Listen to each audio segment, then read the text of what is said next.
Hello and welcome everyone to Let's Play Tomb Raider 4 The Last Revelation. Zelgaz115 speaking. Let me welcome you in the third Alexandria level, the Catacombs. Now, you know, the level order is something that can be debatable, but, you know, I'm gonna number these as we are encountering new instances.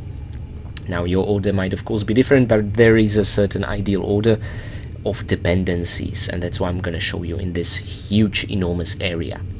So, our first dip, as you can see by the video length, will be very, very short indeed. Now, as I'm shooting the pointlessly empty jars over here, let me explain what is it we are actually trying to accomplish. We want to open the entrance into the catacombs, right? Of course we do. I mean, it's such an epic level that's behind this door. In order to open it up, we need to move a stone pillar on this tile over here. Where is the stone pillar, you might ask? Not the ruined ones, of course, but one that we can actually pull or push. There it is! Alas, we cannot move it. What happened? You know what's going on? If you have a good attention to detail, you can see that the moment we step here, the platform depresses a little, and then it raises. So what we need to basically do is we need to support it with another pillar that's one story beneath us. We can actually see the area through the grate. The way we can get there is actually through the crawl space behind the boulder tied to a rope that we got away with a torch in the coastal ruins area. So you might ask, well, why on earth did I enter here first? Is it for the beautiful scenery? Partially yes, but not entirely.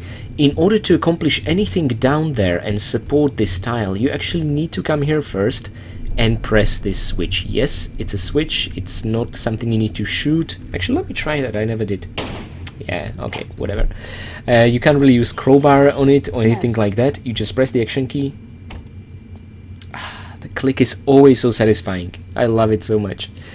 Okay, and now you've basically risen a small tire underneath this tile, and now we can move the support pillar underneath into place. This is unnecessarily confusing, but it's an interesting puzzle, and the kind of move in between levels puzzle that's completely new to the franchise. So I do find it very refreshing. Now, I hope I just justified why I entered into this part of the catacombs. I really know of no other way. And it is with heavy heart that I will now have to leave, you know, this place completely unexplored. Seriously, this game. The emotions it must evoke for first-time playthroughs who don't have a walkthrough or guide, thinking they're doing things wrong even if they don't. Such unforgiving experience you are Tomb Raider 4. So let me stop here before we transition into the next zone.